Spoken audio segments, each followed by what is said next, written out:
목적이 중요해진 게 지금 우리 사회가 이렇게 깡트화 되고 있는 거죠. 어렵구나. 아니, 난 솔직히 좀 어려워요. 일생 동안 당신이 반드시 읽어야 될 100권의 책 일당백 26번째 시간이 시작됐습니다. 반갑습니다. 정프로고요. 안녕하세요. 정민여입니다. 네, 정박입니다. 네, 저희 정프로, 정민여 그리고 정박님까지 3명이서 함께 여러분께 네. 좋은 책 선정해서 설명도 해드리고 그 책에서 꼭 놓치지 말아야 될 점들 네. 짚어드리고 있는 일당백 또 26번째 시간이 됐습니다. 네, 지난 시간에 네. 우리 유튜브 구독자 수가 엄청 많이 늘었더라고요. 안경 왜 벗었어요? 그때 지적이고 안경? 좋았는데. 아, 안경을 네. 오늘도 쓰고 나올 걸 그랬나? 너무 지적이고 좋다고. 그럼 뭐해? 입만 열면 꽝인데. 네. 지난 시간에 그 곰브리치 세계사 네. 많은 분들이 아주 만족하셨던 것 같습니다. 예. 그래서 오늘도 지난 시간만큼 혹은 그 이상 네. 재밌고 보람찬 시간으로 또 만들어 드리도록 하겠습니다. 자, 오늘 26번째 책 네. 과연 어떤 책일지 지난번에 잠깐 살짝 얘기를 그렇죠. 해주셨던 그 책이죠? 네, 근데 그때 이제 칸트에 관해서 좀 다뤄보겠다고 말씀을 드렸는데 네. 마침 요 한 일주일 동안에 정말 칸트가 필요로 하는 상황이 전 세계 글로벌적으로 연출이 되고 있습니다. 그렇습니까? 끼워 맞추신 거 아니에요? 아니, 그게 아니고 진짜 그런 것 같습니다. 본래 칸트에게 있어가지고 칸트 뭐 여러 가지 순수 이성 비판이다, 실천 이성 비판이다, 네. 판단력 비판이다 이런 저작으로 유명한데 네. 칸트가 평생 동안 연구했던 이성이란 무엇인가 그 이성에서 가장 핵심이 되는 것이 결국 자유거든요. 자유. 이 자유인데 지금 전 세계적으로 이 자유가 위협받고 있는 상황이 연출되고 있습니다. 그래서 사실 뭐 지금 오늘 방송하는 녹화하는 이 시점이 네. 바로 6월 4일이지 않습니까? 네. 네. 그 지금부터 31년 전에 1989년 6.4 천안문 사태, 그 중국 그 베이징에서 그 천안문 광장에서 탱크로 이제 밀어붙여버렸죠. 당시 누구를요? 대학생 시위를 탱크로 밀어붙여버린 거죠. 네. 그래서 이제 결국 자유에 대한 어떤 것들은 그렇게 이제 밝혀졌는데 또 지금 마찬가지로 흔히 말하는 자유민주주의의 본산이라고 하는 미국에서 지금 같은 일들이 벌어지고 있죠. 네, 네, 네. 그 제일 제가 좀 충격을 먹었던 게 그 워싱턴에 가면 그 링컨 기념관 있지 않습니까? 워싱턴 DC에. 네. 그 링컨 기념관 앞에 군인들이 총을 들고 쫙 서 있는 거예요. 계단에. 군인들이 링컨 기념관이 어떤 곳입니까? 평소에요? 지금 이 상황에서 이제 시위가 네네. 격화되니까. 아니 링컨 기념관이라는 게 링컨이라는 사람이 바로 그 국민에 의한 국민을 위한 네. 이 말을 했던 사람의 기념관에 군인들이 총을 들고 있지를 않나. 헬기가 그 정말 그 시위를 하는 시위들을 위협하지 않나.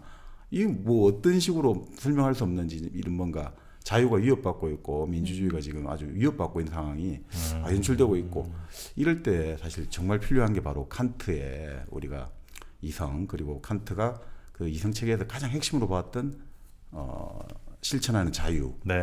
이런 것들을 공교롭게 좀 또 우리가 검토하게 돼가지고 좀 뜻이 깊지 않나 이런 네. 생각이 듭니다. 의도치 않았으나 현재 시점에서 네. 우리뿐 아니라 이 글로벌하게 가장 네. 필요한 네. 또 책이 오늘의 이 책이 되겠군요. 그렇죠. 사실 그리고 우리가 사실은 우리는 칸트의 구상 속에서 지금 이 세계가 살고 있거든요. 칸트의 구상? 네. 학자가 예전에 지금부터 1795년에 칸트가 영구평화론, 네. 영원한 평화 뭐 이렇게도 번역이 되는데 네. 이 책을 냈거든요. 그 책에서 결국 뭐냐면 전쟁을 없애려면 네. 우리가 무기를 내려놓고 국제 공동체를 만들어야 된다. 바로 그게 결국 지금 우리가 만들어가지고 그나마 국제 평화를 그나마 마지막 보루가 되고 있는 유엔. 유엔의 모태가 바로 칸트의 영구 평화론에서 나온 거거든요. 세계 모든 나라들이 함께 힘을 합쳐서 평화를 가져와야 된다. 그렇죠. 애초에 칸트 같은 경우가 왜 이 책을 썼냐면 칸트 같은 경우 또 우리하고 엄청 관계가 깊어요. 칸트가요? 예. 사실은 칸트가 우리한테 처음 소개되고 수용된 게 1905년쯤으로 보는데 네. 네. 그 칸트가 지금까지 이 칸트를 가지고 철학 박사 중에 가장 철학 박사학위 논문이 많이 쏟아져 나온 주제가 칸트거든요. 지금 국내적으로 우리 한국계에서 칸트를 주제로 박사학위 받은 사람이 한 200분이 좀 못 된다고 하더라고요. 그래요? 그러니까 우리 국내에서 가장 많이 읽히는 철학책은 니체의 철학책이지만 그러니까 가장 많이 전문 연구자들이 공부하는 분야가 칸트기도 하고 왜 이렇게 지식인들에게 영향을 주느냐. 네. 바로 1919년 3.1운동하고 아주 밀접한 관련이 있습니다. 3.1운동이랑 칸트가 관련이 있습니다. 그래요? 왜냐하면 그 칸트가 아까 말씀드린 대로 그 1795년 그 영국 평화론이라는 책을 썼다고 했지 않습니까? 네, 네. 그걸 왜 썼냐면 당시에 폴란드가 그 일종의 약소국이잖아요. 프러시아 바로 그 칸트의 조국이죠. 네. 프러시아와 러시아와 이런 나라들이 폴란드를 분할해서 서로 다 먹으려고 했단 말이죠. 그러니까 칸트가 이런 막 논의가 이루어지니까 급하게 그 글을 썼던 거예요. 그래가지고 폴란드가 아무리 약한 나라고 아무리 약소국이어도 한 나라는 일종의 법인격체다 이거죠. 법인격체다. 그러니까 어떤 사람이든 그 사람의 일은 자기 스스로 결정하듯이 한 나라의 그 운명도 자기 스스로 결정해야 된다. 사실 민족 자결주의의 모태가 바로 또 칸트에서 나와요. 아, 그래서 네. 3.1 운동하면 민족 자결주의가 대표적인 그렇죠. 슬로건이잖아요. 그 바로 프린스턴 대학 총장을 지냈던 그렇습니다. 네. 우드로 윌슨 미국 대통령이 그렇죠. 그게 바로 칸트의 생각을 이어받아가지고 국제연맹을 만들자, 민족 자결주의 원칙을 하자. 그러니까 우리 민족하고도 엄청나게 큰 관련이 있고 그래서 그러네요. 우리가 칸트하고 상당히 뗄래야 뗄 수가 없는 관계입니다. 네네네. 칸트는 약간 좀 루소 영향 많이 안 받았을까요 혹시? 맞습니다. 네. 네, 루소 내가 제일 좋아하잖아요. 루소가 약간 자연의 법칙 이런 거 강조하는 그렇죠. 사람이었잖아요. 근데 이제 그쵸? 칸트 같은 경우도 루소가 칸트보다 12살이 많았죠. 12살이 많았는데 그 칸트가 뭐 매일 오후 일정한 시각이 되면 그 산책을 규칙적으로 네네네네. 했는데 뭐 유일하게 그 산책을 못했던 게 루소가 쓴 에밀을 읽는다. 맞다 읽느라고. 맞다. 우리 그때 한번 했죠. 네네네 네. 맞습니다. 그러니까 그 칸트 같은 경우가 자유 관련해 가지고 어떤 자유라는 것들이 책임과 규칙 요 관련해 가지고 루소의 영향을 많이 받았죠. 근데 자유라는 게 이성이랑 구체적으로 어떻게 연관이 있는 건지 약간 잘 모르겠어요. 그러니까 이제 그건 나중에 이제 실천 이상에서 네. 그러니까 이제 연결해 가지고 한번 설명해 드려야 되는데 그러니까 결국 뭐 자유라는 것들이 칸트에 있어 가지고는 왜 자유가 중요하냐면 인간이라는 존재가 일종의 현상계라고 그때 한번 예전에 우리 서양 철학 관련해 가지고 한번 다룰 때 현상계라는 걸 배웠잖아요. 네. 우리가 우리 인간의 감각 작용을 통해 가지고 눈앞에 나타나는 세계, 네. 대상으로 세계. 그러니까 영혼이라든지 뭐 신 이런 건 모르겠고 일단 지금 우리 눈에 현실. 보이는 그렇죠. 감각 작용을 통해서 드러나는 세계. 음. 그렇죠. 그때 이야기를 드렸는데 그 현상계에서 일종의 우리는 자연의 인과 법칙에 따라 살아가잖아요. 네.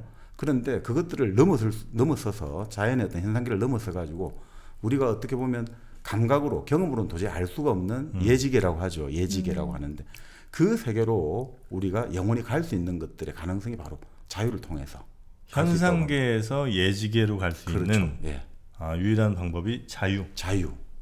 그 자유의 이념이 예지계에 있는데 그게 현상계로 나타난다는 거거든요. 뭐로 정영진 씨 구체적으로 예를 좀 들어주실래요? 저 좀 쉽게 이해할 수 있도록. 일단 뭐 다시 네. 하겠습니다만 이런 거죠. 우리가 네. 현실에서는 떡볶이를 이제 먹잖아요. 떡볶이요? 네, 네. 떡볶이를 먹잖아요. 네. 근데 어떤 그 우리가 추구하는 궁극의 맛 뭐 이런 게 있을 거 아닙니까? 떡볶이 하면 생각나는 어떤 그 맛. 뭐 떡볶이를 꼭 강조하지 않더라도 네. 어떤 궁극의 최고의 맛이 있는데 네. 여기는 이제 생각만 있는 그런 세상인 거죠. 네. 여기서 우리가 이제 떡볶이를 먹습니다. 네. 떡볶이를 어쩔 수 없이 그냥 급식 나와서 이렇게 끊임없이 그냥 넌 5개씩 먹어 이렇게 오, 먹을 때는 네. 우린 그 궁극의 맛에 상상도 할 수 없고 궁극의 맛을 도달할 수가 없단 말이에요. 네. 하지만 우리가 다양한 음식들을 접하면서 내 자유를 갖고 맞아요, 정말. 어렵구나. 솔직히 좀 어려워요. 네, 네. 이게 사실은 자유는 여기 칸트 제가 의미에서는 네. 자유가 우리가 내면적으로 내적으로 사용될 때는 도덕이고 네. 외적으로 사용될 때는 이제 법칙을 따르는 거거든요. 법을 따르는 것이고. 그게 무슨 자유예요? 도덕과 법. 결국은 내가 스스로 규칙을 만들고 그게 복종하는 것이 자유라는 거죠. 그럴 때 나는 동물로서의 경향성을 극복하고 우리는 영원한 어떤 인연과 희망의 세계로 살아갈 수 있으니까. 동물로서 내가 어떤 경향이라는 거 있죠. 어떤 욕망이나 충동들. 네. 이런 것들을 거부하고 내 스스로 규칙을 만들고 거기 따라가니까 그거야말로 가장 큰 자유가 되는 거죠. 그래요. 자유라는 게 그러니까 내가 원하고 내가 지금 땡겨서 하고 싶은 걸 하는 게 그거는 아니고. 경향성이죠. 욕망이고. 그건 동물의 본능, 현상계의 본능인데 현상계 원리잖아요. 네네네. 근데 그렇게 살면 결국 우리는 인간은 동물하고 구별되는 점이 없잖아요. 근데 인간이야말로 그것들을 극복하고 스스로 만든 규칙에 복종한다는 거죠. 예를 들어 우리 예전에 저번에 소년이 온다 이야기할 때 네네네. 마지막에 남았던 사람들의 이야기 같은 경우도 현상계의 삶으로서는 동물은 반드시 생명을 가장 중요시하니까 도망을 쳐야 되는데 그런데 우리 인간이 갖고 있는 도덕 법칙들 이 우리 내면의 도덕 법칙은 우리가 가지고 있는 이 생명조차도 가볍게 여길 수 있게 만들 수 있다 이거죠. 네. 우리가 가지고 있는 정말 욕망, 돈을 벌어야 된다, 명예, 지위 이런 것까지도 쉽게 만들어 버릴 수 있는 게 바로 자유라는 거죠. 그 자유를 위해서 나는 아낌없이 모든 것을 다 내 스스로 던져 버릴 수 있다. 이거 자체가 사실은 어마어마하게 위대하고 무시무시한 것이죠. 그러니까 뭐 정민여가 이해하기 쉽게 가려면 네. 이 동물적 본능에 의해서 네. 이 가방 저 가방 막 사고 싶잖아요. 오, 네, 네네네. 근데 그런 거로부터 스스로 이걸 떨쳐버리고 네. 네. 가방으로부터 자유로워지는 거지. 자유가 안 오던데. 아 지금 갑자기 그 좀 비유를 하자면 이 생각이 났습니다. 그 우리 네. 그 히라빈 조르바 네. 어떤 니코스 카전차키도 자주 좀 보면 그 자유에 관해서 첫 번째 이런 게 나오거든요. 이 이야기를 하면서 한번 예전에 들었던 것 같은데. 아 그때 말씀하셨던 어느 정도의 법칙과 규칙이 있는 안에서 자유가 허용돼야지 그게 진정한 자유지 정말 아무런 기준 없이 막 하는 게 자유는 아니다라고 말씀해 아니, 주셨던 것 그때 같아요. 자유의 핵심은 네. 내가 만든 규칙에 내가 복종해야 돼. 그러니까 남이 만들고 외부에 강제로 한 규칙에 복종하는 건 자유가 아니거든요. 내가 만든 규칙, 내가 만든 규칙과 내가 만든 규칙이 누구에게나 통용될 수 있는 보편적 입법이 되면 되는 거니까 내가 만든 규칙이 누구에게도 권할 수 있으면 그것들을 스스로 만들어 가지고 내가 따르는 거, 그게 자유가 되는 거죠. 그러니까 뭐 쉽진 않은 것 같습니다. 네, 네, 예, 네. 쉽진 않지만 이 칸트는 한번 저희가 꼭 좀 다뤄야 될 네, 분이기도 네. 하고요. 예, 그럼 어떻게 지금부터 한번 슬슬 들어가 볼까요? 그러면 네, 그러시죠, 뭐. 예, 칸트가 임마누엘 칸트죠? 네. 임마누엘 하면 또 부인으로 유명하고요. 임마누엘이라는 게 무슨 뜻이에요? 한번 맞춰보시죠. 임마누엘? 뭐 기독교에서 이 단어도 맞습니다. 많이 네, 사용되잖아요. 맞습니다. 임마누엘이라는 게 그래서 어렸을 때부터 궁금했거든요. 뭔가 축복? 아, 임마누엘이 일단 네. 저 그 이름인 거죠? 네, 칸트의 네, 네. 맞습니다. 뭐 천사 이름 아니에요? 그 보통 찾아보니까 네. 하느님이 우리와 함께 계신다. 뭐 이런 뜻이 그래, 담고 그러니까 뭔가 있습니다. 약간 하느님이 우리와 축복 함께 같은 있다. 느낌. 하느님이 항상 나와 함께 있다 이런 뜻이죠. 아, 임마누엘. 아, 네, 네, 네, 이해했습니다. 네. 네. 뭐야? 하느님이 항상 우리와 함께 계시니까 네. 임마누엘입니다. 그게. 네. 그러니까 칸트 같은 경우는 이제 우리 1724년 그 지금은 러시아 영토죠. 칼라닌그라드라고 하는데 네. 케니스베르크에서 출생했죠. 그때는 프러시아 땅이었나 보죠. 그렇죠. 네. 상당히 프러시아의 나름 주요한 거점이었거든요. 프로시아가 뭐야? 러시아가 프로이센을 프러시아로 불렀죠. 우리가 프로이센 독일이 여러 수십 개 수백 개의 나라로 쪼개져 있었잖아요. 그랬어요? 네. 그랬거든요. 네. 근데 이제 19세기 중엽부터 이게 독일을 통일하겠다. 그래서 오스트리아 중심 같이 다 포함해서 대독일을 가자. 그런데 또 이제 프로이센을 중심으로서 오스트리아 빼고 이렇게 가자.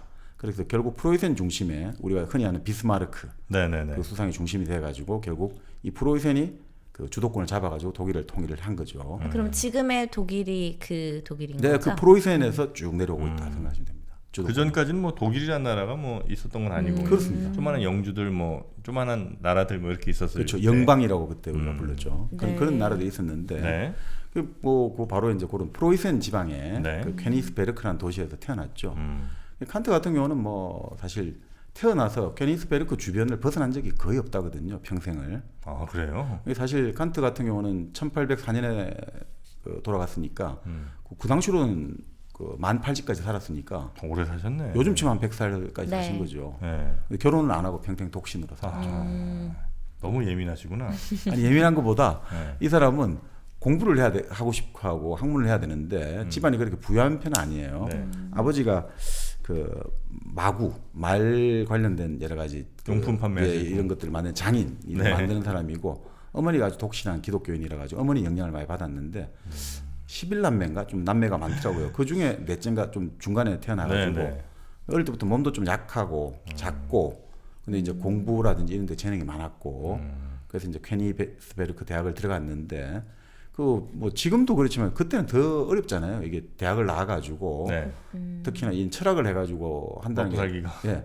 그 예전에 철학자 하면 전부 다 우리 예전에 볼테르도 그렇고 루소도 그렇고 다들 좀 스폰서가 있든지 네. 아니면 본인이 귀족이든지 네. 이렇게 아니면 방법이 없거든요. 부잣집 가정교사가든지. 맞습니다. 바로 그래서 네. 가정교사를 이제 졸업하고 좀 하다가 네. 나이 40에 그 직업을 얻게 된 거죠. 네. 근데 나이 40에 첫 직업을 얻게 됐는데 그때 처음에 이제 대학에서 예술철학 교수를 주기로 했거든요. 아, 교수로. 시학, 아리스토텔레스 시학 쪽을 강의했던 거 하여튼. 네. 근데 자기는 전공이 그게 아니다 이거죠. 난 논리학과 형이상학인데 내가 왜 여기를 가느냐. 네. 그래서 그걸 거부한 거예요. 그래서 6년이나 더 기다렸다가 나중에 이제 그 정식 철학 교수가 됐는데 네. 그동안에 먹고 살 길이 없잖아요. 네. 그러니까 나이 40에 그때 이제 그 당시만 해도 유명하다 이러니까 도서관에 부사서로 임명을 받았대요. 사서는 정식 교수가 하니까 부사서가 됐는데 네. 근데 그때 그 월급이 뭐 조사해본 그 서울대 백종원 교수님 같은 경우 조사를 해보니까 하루 2끼 정도 먹을 정도 돈이라는 거예요. 근데 이 사람이 그 월급이 나오자마자 제일 먼저 한 일이 일단 시종을 구하는 일이었대요. 왜요? 가정부 같은. 공부를 해야 되는데 자꾸 지금까지 자기가 빨래 다 하고 청소하고 다 해야 되니까 시간이 없잖아요. 그 정도로 공부하는데 시간을 더 낭비하지 않겠다라는 게 예, 확실히. 그래서 이제 그렇게 했다는 거죠. 그래서 그러니까 물론 나중에는 대학 총장도 하고 네. 물론 뭐 케니스 베르크 대학이 지금이야 다 그렇지만 그때는 대학 총장 해도 뭐 사실 교수가 몇 명 안 되잖아요. 그러니까 뭐 큰 의미는 없습니다만 그러니까 그렇게 시종을 그러니까 이 사람은 칸트가 존경받는 이유가 그 인격하고 학문하고 같이 갔다고 하거든요. 네. 그러니까 사람들이 존경을 많이 했다는 거죠. 네네네. 근데 이제 말년에 죽기 2년 전인가 그 거의 뭐 한 38년을 동고동락했던 시종을 해고를 했다는 거죠. 그래서 이건 좀 문제가 있지 않느냐. 그것도 해고하면 갈 데도 없을 텐데 뭐 이런 이야기도 이 있고. 시종이랑 그럼 거의 막 약간 혼인 관계였던 거는 아니고요? 여자 시종은 아니었던 것 같기도 그래요? 하고. 그래서 뭐 일각에는 그게 아니고 뭐 너무 돈을 많이 달라고 하니까 올려달라고 해서 뭐 이런 이야기도 있고 뭐 여러 가지 그런 거는 구체는 안 나오는데 뭐 어쨌든 뭐 다들 다 뭐 완전하게 뭐 나올 수는 없는 거니까. 네. 여튼 그 공부에 대한 의지가 대단했던 사람인 것만은 분명한. 그렇죠. 그리고 평생 결혼 안 하고 네. 여자 관계도 거의 없는. 그렇게 나오죠. 그렇게 알려지고 있는. 근데 그렇게 해가지고 또 평생을 근검전략한 사람이겠죠. 항상 그런 것들 아까 말씀드렸듯이 욕망이라든지 이런 데 휩쓸리면 안 된다 이러니까 네. 근검전략해갖고 그러니까 말년에 이제 돌아갈 때가 되니까 가족이 없잖아요. 그러니까 조카한테 상속이 갔겠죠. 참 상당한 많은 돈을 상속을 해줬는데 아 그래요? 조카가 1, 2년이 안 돼가 다 탕진해 버렸다. 칸트 조카가. 네. 그러니까 결국 어차피 돈이라는 것은 그러니까 이 칸트 사례를 보면 많이 우스갯소리입니다만 많이 모으고 이럴 필요 없이 그냥 다 쓰고 가는 게 좋다. 어차피 쓸 줘봤자 다 돈을 쓰니까. 일단 벌고 싶습니다. 네. 임마누엘 칸트. 네. 사실은 이제 그 칸트 같은 경우가 뭐 이런 여러 가지 개인적인 이야기들도 많이 있겠습니다만, 그러니까 칸트는 결국 뭐 왜 이렇게 철학자들이 좋아하냐면, 그러니까 네. 예전에 우리 플라톤 할 때도 그렇습니다만, 그러니까 서양 철학의 뭐 우리 서울대 이제 김상환 철학과 교수 같은 경우는 서양 철학에 5대 천왕이 있다는 거죠. 5대 천왕. 네. 5대. 네, 플라톤, 아리스토텔레스, 아리스토텔레스, 데카르트, 데카르트. 그렇죠. 네. 칸트, 헤겔 이렇게 5대 천왕이 있다. 소크라테스는 여기 안 끼네요. 네. 그리고 근데 이제 그 중에서 또 3대 천왕을 규정하자 이러면 플라톤, 아리스토텔레스, 칸트. 오. 근데 그 중에서 그러면 한 명? 한 명을 뽑자 이러면 플라톤과 칸트 중에 완전 박빙일 거다. 오. 그 정도 평가를 받는 거죠. 그래서 이 칸트를 어떻게 비유하냐면 그 독일의 아주 실증주의 역사학을 들고 나온 레오폴드 랑케라는 사람이 있거든요. 네. 이 사람이 그런 이야기를 했어요. 우리 지난 시간 세계사도 했지만 그 로마는 어떤 존재냐. 로마 이전에 모든 역사가 로마라는 호수에 들어왔다가 네. 로마라는 호수에서 그다음 모든 역사가 흘러간다. 이렇게 비유를 했는데 그 비유를 본따 가지고 칸트 이전에 모든 철학은 칸트라는 호수에 다 흘러 들어오고 또 이 칸트라는 호수에서 칸트 위에 모든 철학이 다 거기서 나온다. 물줄기가 흘러 나온다. 그 정도로 칸트는 그러니까 종합한 사람이지 모든 것들을. 그래요? 그 또 어떤 사람은 칸트는 인류 어떤 지성사에 보면 이런다는 거죠. 등뼈다 이거죠. 척추다는 거예요. 뭐냐면 서양 철학 플라톤이라든지 그리스 철학이 뭐 왼쪽 다리고 기독교가 오른쪽 다리라면 그리고 현대 철학들이 두뇌라고 한다면 칸트가 바로 그 중간을 이어주는 척추라는 거죠. 척추가 없으면 아무것도 못하잖아요. 진짜 대단한 분이군요. 네. 그러니까 이 뭐 사실은 뭐 우리가 할 수 있는 모든 분야들 이런 것들을 다 이제 이 철학의 모든 분야를 어떤 사람 철학의 콜럼버스다. 철학의 근대 철학의 어떤 터전을 마련해 줬다. 근대 철학이 철학일 수 있는 어떤 영토를 마련해 줘가지고 네. 철학이 학문적 시민권을 획득하는데 이 그 길을 터준 사람이다. 그러니까 철학이 사실은 예전에 철학이 사이언스잖아요. 네. 그리스 때는 철학이 학문 그 자체예요. 근데 이제 그 근대 오면서 이게 분화가 돼 버리잖아요. 네네. 그럼 도대체 철학이 과학도 아니고 뭐도 아니고 이럴 때 철학이 어떤 거냐라고 이제 철학의 정체성을 찾아준 사람이 칸트라는 거죠. 근데 문제는 그러다 보니까 네. 그 당시 칸트가 활동하던 18세기 시대가 바로 분업화의 시대란 말이죠. 네. 이게 참 재밌는 게 자, 18세기에 우리 경제학으로 뭐가 나왔습니까? 네. 아담 스미스가 나왔잖아요. 분업이 국분원하면서 네. 분업을 하면 얼마만 효과가 있다. 그 다음에 또 나온 게 정치에서는 뭐가 나왔습니까? 몽테스키에 삼권 분립론 나왔잖아요. 뭐가 다 자꾸 이렇게 다 분립이 됐단 말이죠. 분리가 되네. 그래서 바로 학문에 나온 게 칸트가 분할을 시킨 거예요. 순수 이성, 실천 이성, 판단력 비판. 순수 이성은 인식론, 네. 실천 이성은 윤리학 이런 식으로 탁탁탁 미학 이렇게 딱 분리를 시켜준 거죠. 근데 그렇게 분리를 시키다 보니까 이 전문화가 됐잖아요. 네. 네. 우리가 흔히 말하는 전문화가 되면 우리가 상식적으로 알 수가 있습니까 없습니까?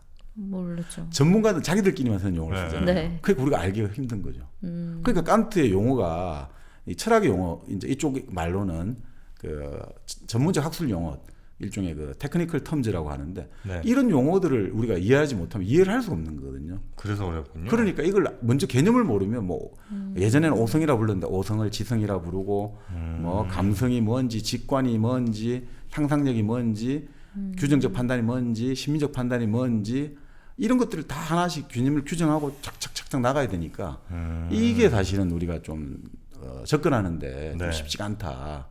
그런 단점이 좀 있는 거죠. 거의 칸트 사전이라는 거를 이미 우리가 알아야지만 그의 철학 세계를 이해할 수 있는 거네요. 근데 이제 그렇지만 이제 그럼에도 불구하고 네. 이제 우리가 또 그래서 사실 이 칸트의 순수 이성 비판 같은 경우도 지금 번역이 많이 돼 있거든요. 네. 국내도 지금 서울대 그 백종원 교수님이 우리나라에서 칸트 전공으로 독일에서 최초로 박사학위를 받은 분인데 네. 그분이 이제 거의 칸트 전집을 거의 다 번역했을 거예요. 네네. 그리고 또 한국 칸트 학회가 따로 번역을 하고 있는데 근데 제가 찾아보니까 순수 이성 비판 같은 경우가 번역본이 한 1600페이지 정도 되더라고요. 한 권이 그러니까 순수 이성 비판이 두 권인데 네. 둘이 합쳐갖고 한 1600페이지 되더라고요. 그만큼 방대하고 어마어마한 양인데 사실 네. 순수 이성 비판에 거의 이제 필적할 만하다고 우리가 평가받는 게 또 그 순수 사과집 있지 않습니까? 순수 은하수 사과즙이잖아요. 은하수 사과즙이죠. 네. 네. 근데 은하수 사과즙은 사과 이에 어떤 것도 넣지 않았어요. 네, 첨가물이 없어요. 예, 순수 이성 비판과 쌍벽을 이룬다는 겁니다. 그래서 소백산 자락에서 자란 사과들 아주 그 맛있는 사과들을 착즙을 이렇게 해갖고 네. 네, 그래서 순수한 사과즙으로 만들어서 여러분 집까지 이렇게 배달해 드리는데 네. 요즘 같은 좀 더운 때 요거 이렇게 얼려 먹으면 너무 좋죠. 저 냉동실 같은 데다 이렇게 그 가거름 네. 이렇게 얼려 먹으면 네. 아이들이 너무 좋아해요. 그렇게 먹어도 좋고 저는 아예 파우치 상태를 그러니까 그대로 살짝 올려서. 얼려가지고 네. 그러니까 완전 다 꽁꽁 얼리진 않고 한 50% 정도만 얼려서 아, 그렇게 해서 슬러시처럼. 아이 줬더니 진짜 좋아하더라고요. 그리고 뭐 약간 그 냉면 같은 거에도 그렇게 슬러시처럼 사과 냉면? 얼마나 맛있게요? 맛있겠다. 우리 또 막 나간다 커피처럼. 예, 순수. 라면 끓여 먹을 때도 한번 넣어보시고. 나쁠 게 없다는 겁니다. 처음에 라면에 우유 넣을 때는 얼마나 우리 저 비판이 많았습니까? 그렇죠. 근데 이제 그거 순수 사과 비판. 얼마나 말이 많았는데 이제는 뭐 그렇게 먹는 분들 많잖아요. 네. 예, 순수 사과즙, 은하수 사과, 석류즙도 있습니다. 네. 블루베리 즙도 있고. 그렇죠. 예, 은하수 사과 포털 사이트에서 은하수 뭐 갤럭시로 검색하시면 아마 안 나올 거고요. 은하수 밀키웨이인가 참 은하수는? 갤럭시 밀키웨이 둘 다 쓰고 그렇습니까? 있는데. 네. 이렇게 은하수 한글로 은하수 사과 이렇게 검색하시면 네. 바로 나오니까요. 이 더운 여름에는 순수 사과즙으로 건강도 챙기시고 입맛도 챙기시기 바라겠습니다. 배송 메시지란에 일당백 이렇게 적어주시면 또 사은품도 사은품 주신다고 보너스도. 하니까 6월 중에만 이게 지급되는 사은품이라고 해요. 그러니까 빨리 주문하시면 좋겠습니다. 네. 자, 그러면 우리 3대 비판, 순수 이성 비판, 실천 이성 비판, 판단력 비판. 네. 그게 사실 뭐 순수 이성 비판할 때 우리가 네. 지금 우리 정민재님이 순수 사과 비판했는데 네. 그때 비판이라는 의미가 뭐냐면 그 이성이 원천이 어디 있고 어디서 나왔고 그것의 한계가 무엇인지 이렇게 해가지고 그 존재의 토대를 마련해 주는 작업을 비판이라고 하거든요. 우리가 보통 비판하면 막 잘잘못을 따지는 거다든지 이렇게 보는데 여기서 비판은 그게 아니라 요거를 딱 그 규명을 해가지고 이 순수 이성이 어디서 나왔고 요거의 한계는 어디까지인지 그래서 그 존재의 근거 토대를 딱 마련해 준 작업을 비판이라고 하거든요. 그러면 순수 사과, 비판. 아니, 순수 이성 정의 내진 순수 이성 뭐 분석 요 정도로 생각. 그렇게 하셔도 됩니다. 더 맞. 그렇게 해서 한계를 딱 규정해 주면서 한계를 규정한다. 비판이라는 게 이제 본래 또 그리스 말에서는 자른다는 뜻이거든요. 부패한 부분을 잘라낸다. 그래요? 이런 뜻이 돼 있는데 네. 그러니까 가이드라인 같은 건가요? 그렇죠. 딱 한계 딱 잘라내고 딱 범위를 정해 주는 거죠. 그러니까 이 순수 이성 비판은 뭐냐? 이때 순수 이성은 바로 우리가 말하는 자연을 인식하는 이론적 이성. 이것이 근거를 우리가 어떤 현상을 인식한다고 할 때 그 네. 인식의 어떤 근거가 어디 있느냐, 그 인식의 근거는 믿을 만하냐, 이것들을 밝혀주는 작업이 순수 이성 비판입니다. 워낙 이제 많은 분들이 칸트 좀 해달라는 네. 요청도 있었고 뭐 저희도 한 번은 꼭 해야 될 것 같아서 오늘 하긴 합니다만 네. 쉽진 않네요, 그죠? 지금 이 인식의 근거라고. 인식의 근거. 그러니까 내가 예를 들어서 네. 사과가 있는데 이 사과를 내가 사과로 판단하게 그렇죠. 되는 네, 맞습니다. 그것의 근거는 뭐냐고요? 1+1은 2라고 그게 맞다고 생각하는 판단의 근거를 확보해 준 거죠. 칸트가. 아니 사과 하나 더하기 하나가 2개니까 1 더하기 1이 2죠. 그건 이제 경험적 판단이고요. 아. 그게 보편적이고 필연적인 것이라고 볼 수는 없다 이거죠. 만약에 1+1은 2라고 하지만 과연 그런가? 계속 그럴 수 있는가? 그걸 한번 따지다 아니 보면 물 한 방울 더하기 물 한 방울은 그렇죠. 한 방울일 수 그러면 그건 있으니까. 어떠냐 이런 식으로 될 수 있고. 그러니까 그런 식으로 계속해서 이제 따지고 들어갈 수 있는 거죠. 네네. 그래서 그 근거를 마련해 주는 것들. 그러니까 그걸 하려면 결국 우리 마음이 어떤 식으로 인식하고 네. 어떤 식으로 판단하는지 그걸 알아야 될 거예요. 이거 읽어보면 그러면 나라는 사람이 세상을 인식하는 그 방식을 알 수 있게 해줍니까? 그러니까 이 칸트를 읽고 나면 이 세상 만사 모든 거를 칸트의 어떤 그 범주라는 이 개념으로 보고 싶어져요. 아 그래요? 근데 그러니까 이 세상이 너무 잘 재미가 있어요. 이 칸트식으로 말하면 왜 사람이 쾌감을 느끼냐면 우리가 어떤 특수한 사실들이 있잖아요. 개별적 현상이 있는데 그것들을 딱 처음 보고 이제 생각을 하면서 우리가 이제 흔히 말하는 도식화를 하게 되거든요. 우리가 네. 이성의 범주 속에서 이 도식화를 하면서 그것들이 딱 그 개념에 맞아 떨어질 때 이게 사람이 즐거움이 분비된다고 하거든요. 쾌락이 막 느껴져요. 쾌락 아니 이거 전혀 공감 못하네. 난 지금 불쾌감이 느껴집니다. 그러니까 영화를 본다고 할 때 내가 어떤 이론을 알고 있었는데 이 영화를 볼 때 그 이론이 그냥 갑자기 탁 떠오르고 너무 그 이론에 많이 떨어질 때 막 미치는 거 있잖아요. 너무너무 좋아가지고. 저 약간 정박님한테 배운 거 이렇게 영화 보거나 이럴 때 딱 나오거나 그게 연상될 때 엄청 희열 느끼거든요. 아 그런 네. 건가 보네. 네. 그게 이제 흔히 말하는 바로 그 이론의 특수한 거를 이론에 넣어가는 거니까 그게 바로 도식화 작용이죠. 그 그게 도식화에서 도식화. 엄청난 즐거움이 분비되는 거죠. 즐거워요 이제. 그리고 저도 가끔 이제 우리 정광님이 정말 이게 우리 뇌를 반짝이게 하는 말씀들을 이제 종종 네. 자주 해주시잖아요. 네. 그런 말씀에 맞게 사람들이 돌아가는 걸 볼 때 이래서 이 사람들이 이렇게 가는구나라는 걸 깨닫게 되면 그때 가끔씩 쾌감을 느낍니다. 바로 이 칸트의 책에 네. 그런 어떤 왜 그런 식으로 인식하게 되고 판단하게 되는지 그러니까 아까 말씀드린 대로 이게 다 나오거든요. 자, 우리 순수 이성 비판은 인식하는 거잖아요. 우리가 네. 어떻게 알 수가 있는가 이론적 이상이고 실천 이성 비판은 윤리거든요. 우리는 무엇을 해야 되는가? 우리가 바로 시비를 딱 가릴 수 있단 말이에요. 이 행동은 참이다. 이 행동은 참되다. 그러다. 그리고 판단력 비판은 예술이란 말이죠. 네. 왜 우리가 예술 작품을 보면서 갑자기 이유 없이 눈물을 흘린다든지 감동을 받아가 왜 이유 없이 웃는다든지 이런 것들은 아주 특수하다고 생각하잖아요. 네.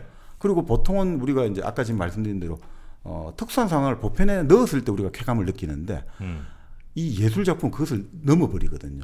이거는 더 이상 기존의 개념이라든지 기존의 범주 갖고 설명이 안 되고 뭔가 지금 새로운 어떤 해석과 새로운 설명을 요구할 때 처음엔 그러니까 내가 불쾌해진단 말이죠. 이게 내가 막 내 인식 작용들이 도저히 못 따라가니까. 네. 근데 그런 것들이 막 자유롭게 막 총 어떤 그 풀 가동을 하다 보면 나중에 어떤 것들이 탁 다가올 때 이 막 그 희열이라는 것들은 오히려 예술을 만든 사람보다 예술을 감상하는 사람들의 그 희열이라는 것들. 우리 예전에 한번 그 일당백 처음 할 때 우리가 그 수료라는 그 프랑스의 미학자가 그 라비스망이라는 말을 했지 않습니까? 라비스망. 강탈당하다. 예술 작품을 보면서 우리가 몰입한다는 거죠. 그냥 모든 게 다 내 모든 혼이 빼앗기는 듯한 느낌 가지는 거. 근데 그런 것들이 사실은 어떤 아주 그게 우리 생각에는 나만의 것이고 이런 것 같은데 그게 아니고 인간 이성이 다 들어있는 거예요. 예. 그런 것들이 우리가 생각하는 가장 특수해 보이는 그런 예술 작품의 감상행위조차도 네. 사실 그 자연 법칙, 그 법칙 속에서 존재한다. 그거를 알게 되면 이 쾌감이 이 세상 만사를 그러니까 마치 제가 이제 칸트를 보면서 그런 생각이 들었는데 제가 뭐 책은 다 읽어보진 못했습니다만 이 칸트의 책들을 이번에 하면서 준비하면서 쭉 읽다 보면 야, 이 칸트를 보다 보면 이게 말 그대로 모든 걸 다 여기에 적용시켜 보고 싶어하는 그런 욕망들이 막 생겨나더라고요. 근데 이게 지금 말씀해 주셨듯이 약간의 단점이라고 저도 생각이 네. 드는 게 이렇게 삶의 정박님을 저는 정박님을 만나기 전과 후로 나뉘잖아요. 근데 모든 삶에서 다 모든 지표가 정박님인 거예요. 저는.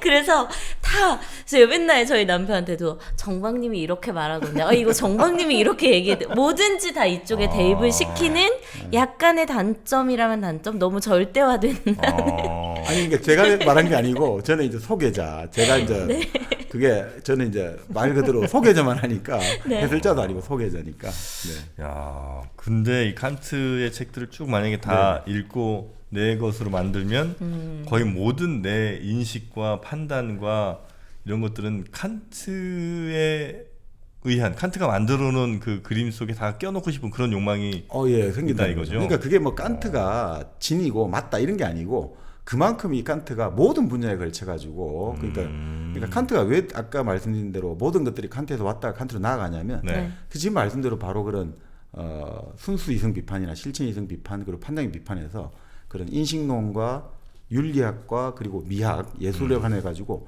지금까지 알려졌던 그런 법칙들을 다 뒤집어 버렸거든요.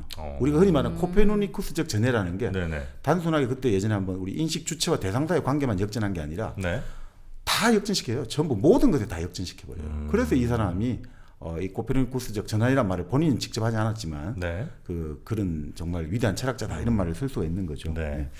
자, 그러면 일단 3대 비판, 그러니까 순수 이성 비판, 실천 이성 비판, 판단형 비판을 뭐 저희가 제한된 시간 안에 다 여러분께 전해드릴 수는 없습니다만 그래도 최대한 하여튼 시간이 허락하는 안에서 일단 순수 이성 비판부터 조금씩 뭐 설명을 좀 드리도록 하죠. 그러니까 사실 순수 이성 비판을 왜 썼느냐 칸트가 사실 대학 교수가 되고 나서 오히려 책을 못 썼단 말이죠.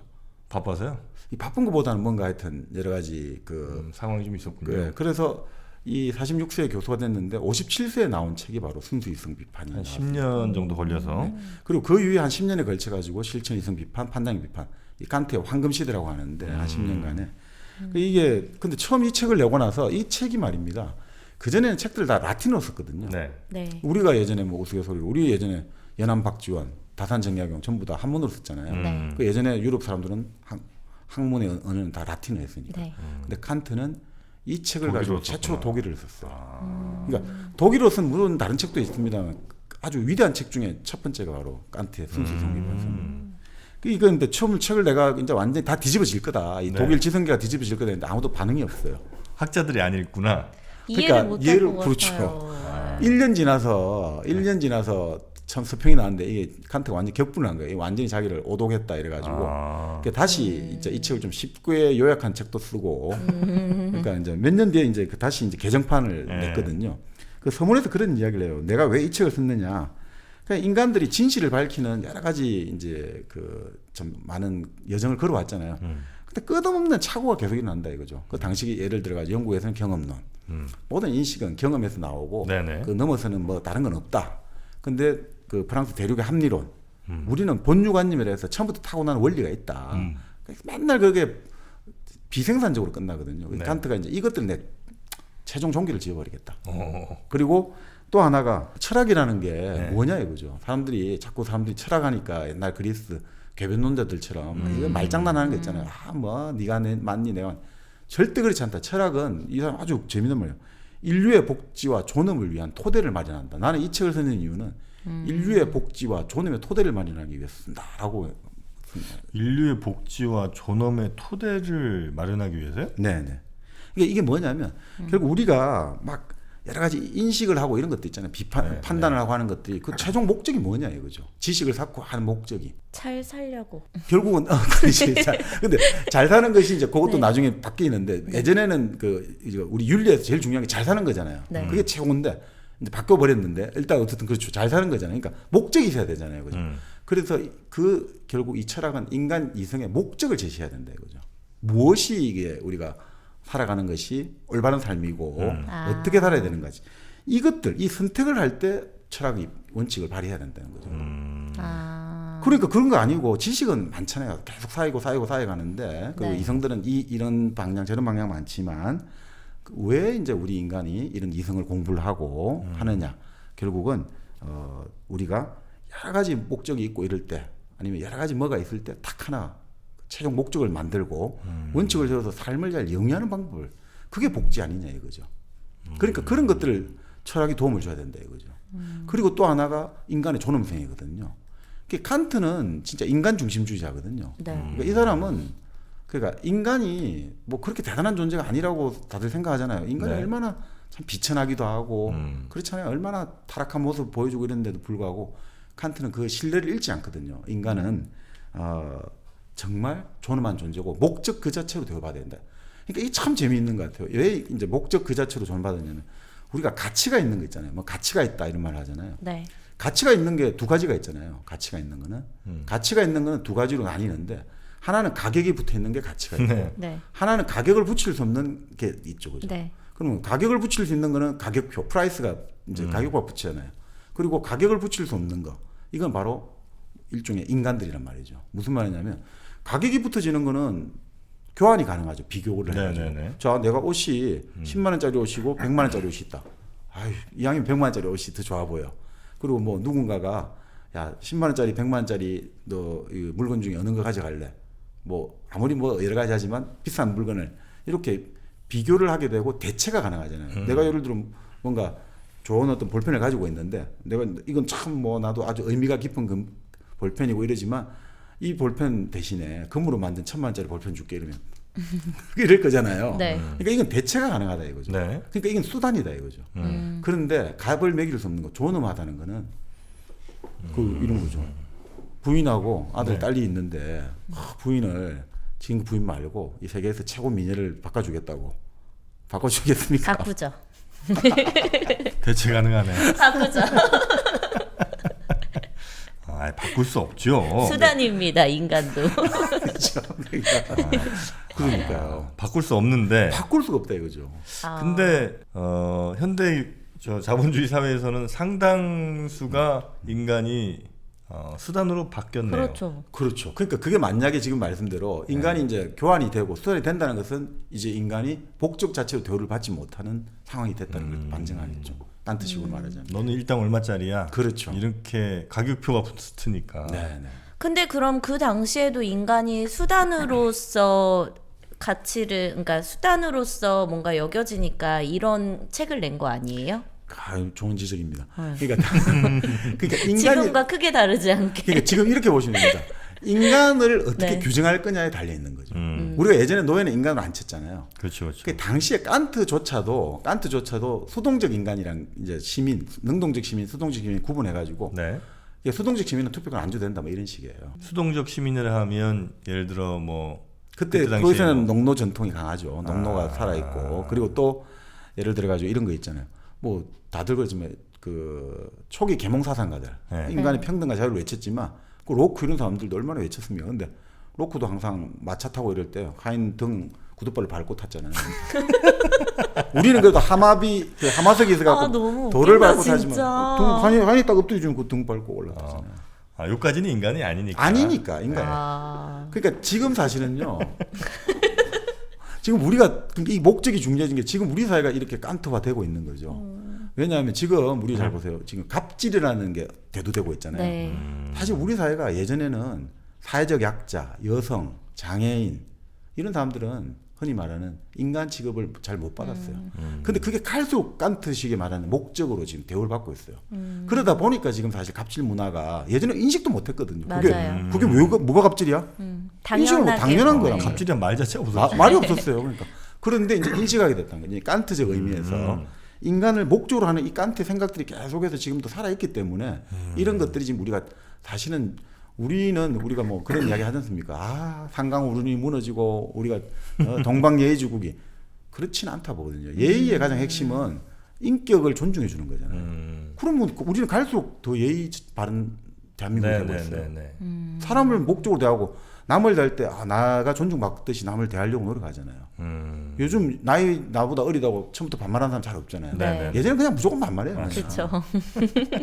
그러니까 그렇게 보면 오히려 칸트식으로 칸트식의 그 목적의 윤리라는 게 이렇게 가고 있지 않느냐. 그러니까 칸트는 바로 내가 순수 이성 비판을 쓰고 이런 것들이 그냥 네. 그런 게 아니라 바로 이런 것들 아주 실용적으로 난 접근한다 이런 거죠. 네, 그래서 결국 철학의 목적은 인류의 복지와 존엄을 이게 토대로 하기 위한. 그렇죠. 그게 이제 철학의 첫 번째 목적이다라고 명시를 해버렸군요. 그렇죠. 그 서문에 그렇게 하면서 칸트가 그런 재밌는 이야기를 했어요. 다른 책에 찾아보니까 네. 철학자는 정말 도움이 안 되는 사람이다 이거죠. 사냥을 해가지고 먹이를 구하기 위해 사냥을 할 때, 네. 또 국민을 이제 사람들이 외적이 들어왔을 때 사움을 한다든지 이럴 때 철학자만큼 도움이 안 되는 사람도 없다. 근데 철학자는 어떨 때 도움이 되냐? 미신이라든지 권력에 의한 불평등으로부터 우리 국민을 지키려고 할 때 네. 철학자만큼 도움이 되는 의지가 되는 사람이 없다. 이 우리 이성을 가지고 딱 하나씩 논리와 이성을 가지고 다 깨주니까 그 미신을 깨워주고 그 권력자의 행포를 다 지적해주고 우리한테 든든한 힘을 대주어준다는 거죠. 참 그래서 이 칸트 같은 경우는 따르면 이 칸트가 순수 이성을 쓴 이유는 있잖아요. 철학자는 그 실천 이성 비판 많이 쓴 이유가 네.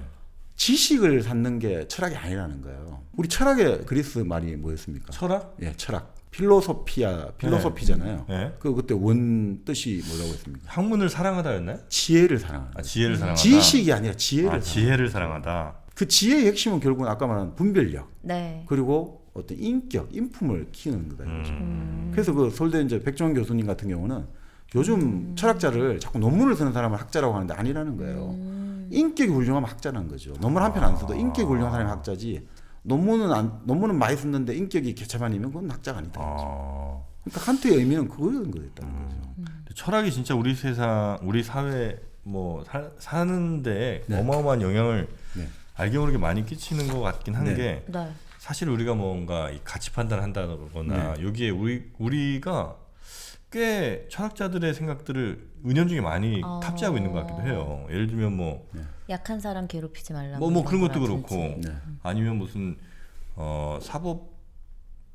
사법부의 판단에 입법부가 혹은 뭐 저 네, 네. 행정부가 껴들면 안 되지 이런 생각을 그러니까 삼권 분립에 대한 얘기들을 우린 그냥 이렇게 평소에 이렇게 하는데 네, 네. 사실 이게 다 이제 철학자들로부터 나온 얘기인 거잖아요. 그렇습니다. 네, 그래서 이거 만약에 잘못하면 우리 막 시위도 하고 네. 뭔가 잘못됐다고 항의도 하고 하는 게 어찌 보면 철학자들이 우리한테 미치는 영향인 것 같기도 하다. 네, 그러니까 우리가 대표적으로 우리가 인간이 자유롭고 평등하다 이게 참 웃기잖아요. 아니 사실 그게 생각해보면 웃기는 거거든요. 네. 아리스토텔레스라든지 고대 그리스 철학자들 보면 항상 그 생물을 분류할 때 그 이제 피라미드가 있잖아요. 위계가 있잖아요. 아래 하등 동물에서 저 고등 동물로 진화를 한다 이렇게. 그래서 이게 위계가 있는 게 당연한 거예요. 그럼 네. 동물의 어떤 위계가 있듯이 최종 정점에 인간이 있고 그다음에 신이 있겠죠, 그죠? 네. 그러니까 이게 계급이 있는 게 당연한 거예요. 그런데 그게 당연했는데 이 계몽주의 철학에 의해서 그게 뒤집어진 거잖아요. 위계라는 것들, 자유와 평등이라는 것. 철학자들이 그렇게 철학이 얘기하는 뒤집은 거죠. 거예요, 사실은. 그래서 우리는 그걸 당연히 받아들이고 네. 왜 사람 위에 사람이 있냐 이렇게 그렇죠. 항의를 하게 되는 네. 거고. 예전에는 그 플라톤이라든지 그 다시 한 17세기 그때. 이전만 해도 지금이 더 웃길 거예요. 아니 어떻게 사람이 평등할 수가 있냐, 차별이 없을 수가 있냐, 이게 이해가 안 되는 생각들인 거죠. 저분은 저 위에 관리이신데 어떻게 네가 똑바로 얼굴 쳐다보고 있냐. 그렇습니다. 그러니까 이게 참 대단한 거죠. 철학의 힘이. 우리 세상을 사실은 눈에 보일 때는 잘 모르겠는데 뭔가 실제로 동떨어진 학문이라고 생각했었는데. 네. 가장 어떤 중요한 삶의 원리들을 구현하고 있는 거죠. 어떻게 보면. 그리고 뭐 예를 들면 우리 정민여가 네. 뭐 200만 원짜리 가방을 탐을 내고 있어. 네. 그러면서 이제 고민을 할 거 아니에요. 네. 200만 원이라는 돈을 내가 저 회사한테 주고 이 가방을 받아오는 게 합리적인 선택인가? 합리적이지. 200을 나는 지불했지만 2천만 원의 가치를 나는 가지지. 그러니까 그런 가치를 판단하는 것도 역시 철학의 그렇습니다. 굉장히 중요한 영역 아니겠습니까? 네. 네. 철학이 굉장히 우리 삶에 녹아 있다는 거예요. 마찬가지로 네.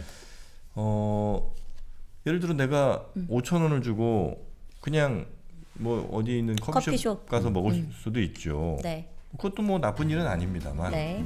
조금 더 철학을 사랑하고 내가 가치 판단을 잘하시는 분이라면 아니야. 내가 1kg 커피를 집에서 네. 배달시켜 먹으면서 혹은 사무실에서 주문해서 먹으면서 더 맛있는 커피를 먹고도 선한 영향력도 또 그렇죠. 끼치고. 공정한 무역도 네. 하는 이런 회사를 지원한다. 이런 철학적 판단을 하신다면 그렇네요. 아직도 1kg 커피를 애용하지 않으신다는 여러분은 범죄자입니다. 범죄자까지 갑니까? 그렇지 않고는 안 되겠어 이제 뽑을 건 다 뽑은 것 같아요. 네. 네, 여러분 더 이상 이제 지구에 범죄를 저지르지 마십시오. 1kg 커피가 여러분을 구원할 수 있습니다. 자, 1kg 커피 네. 앱이 있잖아요. 네. 1kg 커피라고 검색하시면은 앱 다운 받아서 편하게 이용하실 수 있고요. 네. 유튜브 댓글에 특히 또 이제 기존에 이제 팟빵 이용하셨던 분들은 워낙 이제 1kg 커피를 많이 애용해 주셔서 알고 있었는데 새로 우리 들으시는 분들은 도대체 1kg 커피가 뭐길래 얘네 이렇게 웃기게 광고를 하냐 궁금해하시는 분들이 많으시더라고요. 네. 그냥 우리의 생명수 같은 거라고 생각하시면 됩니다. 없으면 안 돼. 우린 죽어. 1kg 커피 여러분 꼭 좀 한번 드셔보시고요. 1kg 커피 여름에 특히 저는 콜드브루 이렇게 얼음에 이렇게 쫙 물 타갖고 먹으면 네. 아주 좋습니다. 네. 어떻게 드셔도 좋은 또 언제 드셔도 좋은 1kg 커피 포털 사이트에서 1kg 커피 검색하시면 되겠습니다. 자, 그러면 이제 네. 순수 이성 비판 좀 본격적으로 가봅니까? 예, 근데 이제 그 나중에 아무래도 판단 비판이나 이런 쪽이 그거 할 것 같아서 일단 세 개를 가볍게만 가볍게, 조금만 네. 한번 보시죠. 뭐 순수 이성 비판, 실천 이성 비판, 판단 판단 비판이라는 비판. 것이 과연 네. 무엇인가? 네, 네. 가볍게 잠시만 뭐 한번 해보시죠. 네. 결국 이게 진선미거든요. 진선미. 진선미. 네. 네. 미스코리아 진선미 하듯이 그 순수 이성 비판은 바로 진이냐 참 거짓을 뜻하는 거죠. 인식의 참이냐 거짓이냐고. 네. 바로 이제 그 실천 이상 비판은 네, 바로 우리가 좋은 거냐 나쁜 거냐? 아니요 선하게 사는 것, 선하게 사는 선하게 거. 사는 도덕적으로 사는 것의 문제를 말하는 거죠. 네. 그리고 미라는 것은 이제 아름다움의 문제죠. 네. 우리가 이제 심리적 체험의 세계 이런 것들 하는 건데 이게 이제 결국 칸트가 이렇게 이야기합니다. 요거를 이제 물음으로 바꾸면 바로 순수 이성 비판은 나는 무엇을 알 수 있는가? 내가 무엇을 알 수 있는가? 그리고 실천 이성 비판은 나는 무엇을 행해야 되는가? 실천해야 되는가? 무엇을 네. 행동해야 되는가? 그리고 이제 판단력 비판은 나는 무엇을 희망해도 되는가? 희망해도 되는 거? 네, 네, 네.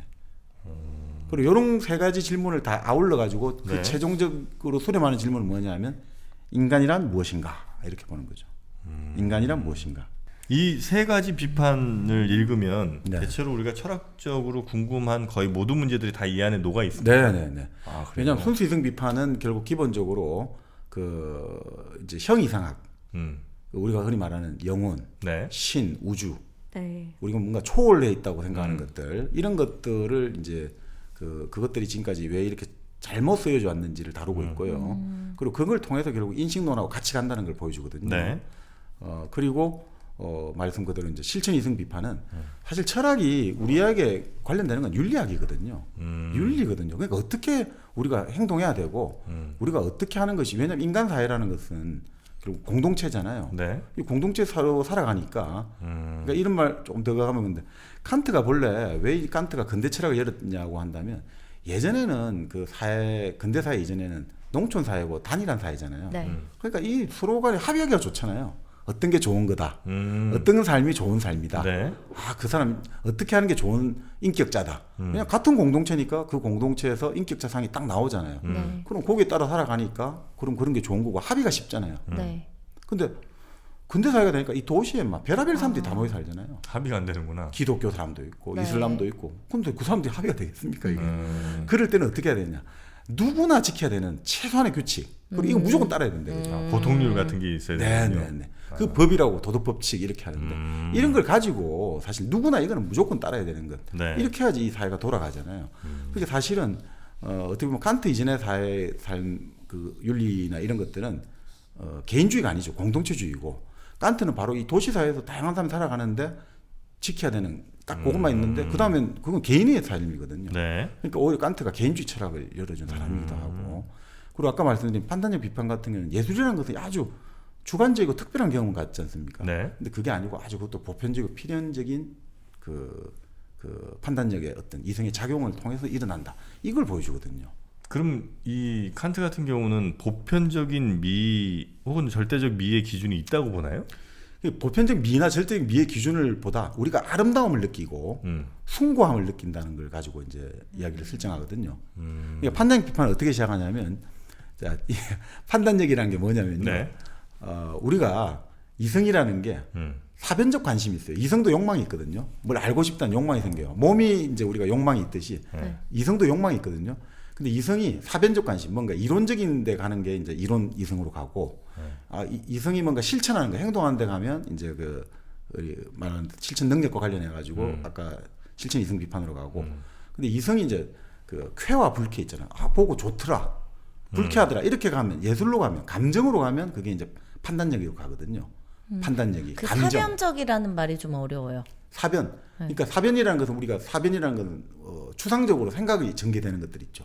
네. 그 사람 말은 사변적이 하면 이게 예를 들어 가지고 우리가 어떤 제가 이제 말씀을 드리고 주장을 하고 논거를 펼칠 때 네. 자, 역사적 사실에 이런 게 있다. 내가 민주주의는 좋은 것이다라고 말하면서 자 미국에 이런 일이 있었고 영국에 이런 일이 있었고 한국 역사에 이런 일이 있다. 이렇게 하면 쉽잖아요. 네. 직접이나 역사적 그 논거를 가지고 하니까. 근데 사변적이라는 것은 자 민주주의는 왜 좋냐고 하냐면 A라는 사람이 있고 B라는 사람이 있고 C라는 사람이 있을 때 A의 뭐 권리가 이렇게 돼 있고 B의 권리가 이렇게 돼 있는데 이 둘이가 만약 부딪혔을 때 뭐 A의 권리는 이렇게 해서 침해가 안 되게 되고 이렇게 하면 어떻게 되겠습니까? 이게 구체적인 근거라든지 네. 비유라든지 사례를 안 들고 하면 이게 좀 개념만을 가지고 우리가 논리만 갖고 전개하다 보면 상당히 좀 어려워지잖아요. 네. 그죠? 그러니까 그럴 때 이제 우리가 보통 사변적이다. 네네. 이런 말을 많이 좀 쓰죠. 네, 네. 네, 그러니까 근데 그런데 이 판단력이 네. 뭐냐면 이 판단력이 그래서 어떻게 하냐면 근데 이 판단을 한다는 거는 우리가 안다는 거하고도 관련되고 알아야 될 거 아닙니까? 네. 그다음에 또 판단이라는 것은 또 뭐냐면 그 행위하고도 좀 관련된단 말이에요. 그러니까 이성과 지성 사이에 있는 게 판단이거든요. 그러니까 이런 것들이 이제 어떤 식으로 작용을 하냐면 네. 자, 우리가 보통 아까 말씀드린 게 어떤 특수한 걸 봤을 때 이 영화 보고 나서 갑자기 그 이론하고 딱 맞아 떨어지는 것 같아. 조크를 보고 나니까 사회 불평등 이론하고 딱 맞아 떨어진 것 같아. 네. 네. 이렇게 할 때 기분이 좋은데 그거 말고 제가 어떤 완전 추상적인 그림을 하나 봤어요. 현대 추상화가 막 이런 거. 이게 무슨 장난도 아니고 뭐 물방울이 떨어져 있고 이런데 이거 보니까 갑자기 내가 지금 인식 작용이 다 엉클어져 버리는 거예요. 네. 이거 뭐가 뭔지 모르니까 이 엉클어지고 도대체 이게 뭐가 뭔지를 모르겠다. 근데 이 엉클어지면서 근데 갑자기 내 마음 한구석에서 막 눈물이 나오기 시작한단 말이죠. 난 뭔지 모르겠는데. 그럴 때 이제 한번 엉클어졌다가 불쾌 감정을 느꼈다가 이것들이 이제 정돈되기 시작한단 말이죠. 네. 그래서 막 따져보기 시작하는 거죠. 이제 뭐 이념에 맞춰보고 뭐에 맞춰보고. 근데 그게 안 돼. 그럴 때 계속해서 뭔가 더 뭘 맞춰볼 수 있을까. 그렇게 이래 가다가 나중에 어떤 일종의 새로운 개념을 딱 내가 도달하게 됐을 때 새로운 일종의 발견을 하게 됐을 때 그 느낌, 그 어떤 희열이라는 것들은 정말 어떤 창조 희열을 넘어서는 네. 그런 어떤 체험을 하게 된다는 거죠. 여기서 그 판단적 비판인지 근데 그런 것들이 지금 말씀드린 대로 그거 자체도 아주 주관적인 것 같잖아요. 내가. 네. 근데 그거 자체도 인간 이성에 다 그 메커니즘 속에 들어있더라는 거예요. 그 주관적인 체험 자체도. 누구나 갖고 있다는 거예요? 네. 그렇기 때문에 우리는 그것을 계속해서 함량하고 기르는 훈련하면 누구나 우리는 그 윤리적 시민이 될 수 있다는 거죠. 칸트가 인간을 믿는다는 것은 지금 인간 자체 그대로 이성이 있으니까 다 좋다는 게 아니라 이성이 있는데 이 이성이 지금 욕심과 편견과 이거 다 드럽혀져 있다 이거죠. 그러니까 우리가 길러야 된다 이거죠. 칸트가 이론과 실천을 아주 멋지게 구분해요. 그러니까 그럼 이론을 다 알면 되는 거 아니냐 이러잖아요. 이론과 실천은 다르다는 거죠. 예를 들어 이런 거죠. 우리 구구단 다 알잖아요. 네. 다 아는데 갑자기 그러니까 25 하는데 잊어버릴 수도 있잖아요. 네. 우리가 아무리 구구단 나눗셈 잘하더라도 우리 100점 무조건 다 받을 수는 없잖아요. 네. 실천에서는 그때 뭐 집중도 좀 못할 수도 있고 뭐 딴 생각할 수도 있고 그러니까 이론과 실천이 완전히 맞을 수는 없다는 거죠. 그래서 칸트 같은 경우는 이론 이성과 실천이 그래서 엄격히 구분을 하거든요. 네. 그 주식을 아마 하시는 분들이 많이 느끼시겠습니다만 내가 알고 있는 주식에 대한 여러 네네네. 뭐 원칙들이 있어요. 근데 막상 주가가 막 내 생각보다 올라가거나 떨어지거나 하게 되면 네. 내가 알고 있는 수준에서 반드시 해야 될 여러 가지 액션들을 완전히 망가뜨리게 됩니다. 이론과 실천이 완전히 다르게 가는 경우가 진짜 많아요. 여기서는. 네네네. 그러니까 이거는 끊임없이 내가 그 이론에 맞는 실천들을 연습해서 내 뭔가 훈련처럼. 그렇죠. 네. 그걸 하지 않으면 알고 있는 것과 행하는 것이 매우 달라지는 경우들이 많습니다. 그러니까 어느 정도 수익 났을 땐 빨리 팔아야 되는데 더 오르겠지 하고 안 팔고 계속 갖고 있는 거지. 내가 갖고 있는 이론은 예를 들어 뭐 처음에 약속을 하고 들어가요. 나 스스로. 네. 이 친구는 내가 20% 먹으면 무조건 나오겠다. 나온다. 네. 근데 생각보다 23%가 올랐어. 그럼 당연히 나는 빠져야 정상인데 빠지기 싫어. 23%가 올랐어? 더 오르겠지? 그때부터 내가 맨 처음에 했던 그 생각은 그쵸.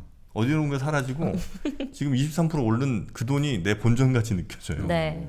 그러면서 예를 들어 한 조금 빠져가 15% 오른 걸로 되면 그나마도 괜찮은 건데 난 손해본 느낌이야. 그렇죠. 그런 것들을 안 하기 위해서는 네. 알고 있는 것과 실천하는 것을 꾸준히 노력을 해야 된다는 거죠. 그러니까 바로 그게 그 왜 이제 그런 일이 발생하느냐면 그게 칸트 용어로 말하면 경향성 때문에 그렇거든요. 경향성. 우리 경향 기울어지는 거잖아요. 네. 네. 한 번 하면 계속 그 방향으로 가고 싶은 거 있죠. 우리 욕망이라든지 인식이라든지 지금 아까 말씀드린 네. 올랐으니까 계속 가겠지. 아니야 오른 게 내 돈이야. 라고 그냥 그 자기 이성적으로 생각하면 그게 아닌데 네. 그게 안 된단 말이죠. 그 경향성에 기대고 싶으니까. 그게 이제 경향성이라는 게 결국 우리가 말하는 현상계의 어떤 네네네. 그 원리가 되거든요. 그러니까 그런 게 빠지니까. 네. 그게 그러니까 결국 이렇게 봅니다. 칸트가 왜 순수 이성이라고 썼냐면 이때 순수라는 것은 감각 활동이 전혀 섞이지 않는다는 거예요. 감각. 그러니까 우리 눈으로 보고 귀로 듣고 이런 게 전혀 없이 네. 진짜 개념적 사고를 한다는 거죠. 오로지 머릿속 추상적 생각만으로. 사고. 예, 추상적 사고. 네. 그러니까 칸트가 철학을 다른 지식하고 다르게 할 때 이렇게 했거든요. 좀 어려운 말로 하는데 개념에 의한 이성의 자기 인식 뭐 이렇게 이야기하는데 그건 좀 어려운 것 같고요. 개념. 그러니까 개념만 갖고 사용한다는 거예요. 개념이라는 것은 추상적인 거거든요. 무슨 말이냐면 절대로 이 개념은 이미지를 그릴 수가 없어요. 우리가 예를 들어 뭐 그런 거 있잖아요. 뭐 보통은 어떤 우리가 어떤 사물을 봤을 때 그 사물을 사과 이러면 내 마음속에 사과 할 때 마음속에 떠오르는 네. 그려지죠. 심상이 있잖아요. 네. 이 개념은 심상이 없는 거죠. 그 이미지를 그려낼 수가 없는 거죠. 그것만 갖고 하는 게 철학이란 말이죠. 그 예를 들면 정의 이런 단어 그렇죠. 정의는 그릴 수가 없잖아요. 정의 어떻게 그릴 거야? 근데 정의라고 하면은 뭔가 내가 막 이렇게 사과처럼 이렇게 클리어하게 뭔가가 딱 새겨지는 건 아니지만 뭔가 그런 이미지나 이런 게 연상이 있어? 자동적으로 되잖아요, 좀. 정의가 있어요? 그 뭐 정의의 신상이 뭐 그런 건가요? 그러니까 뭐 예를 들면 내가 예전에 봤던 뭐 영화 속에서 뭐 되게 막 정의를 수호하는 뭐 어떤 주인공의 모습이라든지. 그게 제가 이랬죠. 지금 순수 이성이라고 했죠. 감각 활동이 섞이면 안 된다. 그러니까 그게 저는 궁금한 게 사람이 과연 자신이 어떻게 그 감각이라는 거를 다 배제하고 순수 이성으로 생각할 수 있느냐 이거예요. 이제 보여주는 거죠. 불가능할걸요? 자, 그럼 욕심이라는 단어가 네. 있잖아요. 네. 욕심이라는 개념. 욕심 막 배가 엄청 많이 나오고 막 많이 먹었어 막 돈을 막 이만큼씩 주렁주렁 그거는 걸고 이제 있어. 또 나라마다 다르겠죠. 문화권마다 어떤 나라는 배가 많이 나온 게 관대한 표현이 될 수도 있고. 그럼 때는 어떨까요? 그러니까 그러면 이성은 보편 돈을 주렁주렁 걸고 있어 보석이랑. 그러니까 이성은 아까 이제 얘기 정한 이성은 이제 보편성과 필연성을 가지고 있어야 된단 말이죠. 네. 이게 누구에게나 가야지 특정 안에 들어가면 이성이 아니거든요. 그러니까 그래서 순수 이성이라 할 때 순수라는 것은 감각 활동이 섞이지 있지 않는다는 거. 그런 뜻입니다. 감각이 배제된. 배제된 거는. 그러니까 네. 그러니까 수학 같은 경우는 비슷하잖아요. 그러니까 나머지 과학이나 이런 건 다 이제 그 경험 과학들이죠. 사회과학, 자연과학은 다 그거는 뭐 기호도 쓰고 하잖아요. 네. 그러니까 안 되고 수학도 마찬가지인 거죠. 수학도 결국은 기호를 쓰잖아요. 네. 우리 삼각형을 떠나서 미분 적분이라든지 기호를 활용해가지고 보여주잖아요. 네. 그러니까 이것도 순수 개념적인 건 아닌 거죠. 그러니까 철학이야말로 정말 개념만 갖고 순수하게 그 이성의 인식 작용을 하는 학문이다라고 딱 네. 규정을 하는 거죠. 자, 그래서- 그게 이제 순수이성 비판. 그렇죠. 그래서 우리가 이제 순수이성 비판하면 제일 우리가 지난 시간에 했지만 결국은 인식의 주체와 대상의 관계를 거꾸로 전도시켰다. 거꾸로 했다. 예전에는 항상 우리가 대상을 중요시했잖아요. 네. 자, 진리가 뭐냐 이거죠. 신이 있다. 우주가 있다. 이걸 우리가 어떻게 제대로 인식할 것인가. 이게 중요하다 했잖아요. 네. 그러니까 우리 인간의 의식과 상관없이 항상 이 세계는 존재한다 이거죠. 음. 그러니까 우리가 어떻게 좀 더 정확하게 이거를 우리가 반영을 하고 우리가 거기 우리 스스로 마음속에 표상해 낼 것인가, 마음속에 그려낼 것인가 이게 중요했거든요. 그러니까 어떤 정답은 분명히 있고 그렇죠. 그런데 내가 얼마나 공부를 열심히 하든지 아니면 얼마나 생각을 잘해서 그렇죠. 얘를 최대한 정답에 가까운 걸로 잘 뭐 말로 만들어내든 뭐 이렇게 하는 게 이제 과거 철학의 숙제였다. 그렇죠. 우리 플라톤의 이데아라는 네. 실체가 있고 우리는 맨날 그 모사한다잖아요. 네. 그냥 뭐 영상을 따라 하든지 동굴 속에 그림자만 한다. 이런 거였단 말이죠. 네. 그러니까 항상 항상 주인이 되는 게 그 대상이 없고. 물건들이 네. 그렇죠. 그런 실체라고 하는 것들. 우리 그러니까 인간의 의식은 이등인 거죠. 만년 이등인 거죠. 왜냐면 우리는 맨날 그러니까 흔히 말해서 칸트식으로 하면 딱 어떤 물체가 있다 칩시다. 실체된 대상이 여기 딱 중간에 있고 우리가 뺑뺑뺑 돌면서 파악하는 거죠. 아, 저거 어떻게 생겼을까? 저건 뭘까? 우리가 그러니까 항상 항승이고 우리가 태양이 지구가 태양 주변 돌듯이 우리 인간의 의식은 지구처럼 태양을 맨날 뺑뺑뺑 돈다 이거죠. 그랬는데 칸트가 바꿔버렸죠, 그죠? 그런 건 없다 이거죠. 중요한 것은 우리가 어떻게 인식하느냐에 따라 가지고 이 세계는 다르게 구성된다는 거죠. 네. 맞잖아요. 예전에 아리스토텔레스가 자연을 봤을 때는 이렇게 봤는데 뉴턴은 이렇게 보고 또 누굽니까? 요즘 양자역학자들은 이렇게 본다. 그럼 중요한 게 뭐냐 이거죠. 우리가 어떻게 생각에 따라서 이게 바뀐다 이거죠. 그럼 누가 더 우선이냐 이거죠. 나. 그렇죠. 인식하는 인식 주관이라고 좀 어려운 말 쓰는데 우리 주관이 쟤보다 더 낫다는 거죠. 그럼 인제는 어떻게 했냐? 이제 얘를 실제라 안 부르고 대상이라 부르는 거죠. 오브젝트라 부른다는 거죠. 내가 보는 그것. 그렇죠. 보는 사람이 서브젝트가 된 거예요. 주체가 된 거예요. 예전에는 있잖아요. 그 우리가 항상 실제라고 하는 것들이 서브젝툼. 그게 그거였어요. 근데 지금은 용어도 바뀌어 버렸어요. 이제는 내가 서브젝트의 주체가 됐어요. 주관이 주체가 됐어요. 옛날에는 그 물체, 실제라는 것들이 서브젝툼. 그게 항상 밑에 있고 이래서 이게 우리가 감히 다가갈 수 없는 건데 이제는 우리가 그 위치가 됐고 이제 우리가 그래서 부르는 말이 이제 대상이라고 부르잖아요. 우리에게 맞은편에 서 있다는 거죠. 우리가 그만큼 힘이 세졌다는 거죠. 네. 이거를 바로 칸트가 바꿔버린 거죠. 전통적으로 우리가 인식 주체와 인식 대상과의 관계에서는 대상이 항상 힘이 셌는데 네. 그러니까 우리가 흔히 그런 이야기 하잖아요. 비유를 들자면 예전에 뭐 이 비유가 적절할지 모르지만 뭐라고 할까? 그러니까 뭐 그런 용어 있잖아요. 맹인모상이라고 그 코끼리를 하나 갖다 놓고 나서 네네. 맹인들을 뭐 되고 어떤 그는 꼬리를 잡고 코끼리는 이렇게 생겼어. 누구는 다리를 잡고 이렇게 생겼어. 그때 결국 뭐냐면 우리는 인식 주체들은 다 그렇게 꼬리 잡고 있고 다리 잡고 있고 전체를 못 본다 이거고 그 실체는 딱 존재하고 있다 이거였거든요. 그러니까 우리가 어떻게 그 따라가느냐 이게 문제인데 그거 아니라는 거죠. 우리가 이제 규정을 한다는 거죠. 걔가 코끼리일 수도 있고 걔가 뭐일 수도 있고 이것은 우리가 규정한다는 거죠. 이걸로 이제 칸트가 바뀌어가지고 네. 이게 결국은 이제는 대상보다 우리가 위에 있다. 네. 이게 이제 결국은 순수이성 비판. 순수이성 비판에서 가장 큰 핵심이고. 코페르니쿠스 전환이죠. 네. 그래서 이게 지금 우리 칸트의 이론이 지금 제일 많이 쓰여지고 있죠. 지금 현대 과학에. 양자역학. 아니요. 뭐요? AI. 인공지능. AI? 인공지능이 바로 이 칸트의 이 이론에 기초하고 있는 거죠. 마음이라는 게 네. 이제는 규정을 할 수 있다 했잖아요.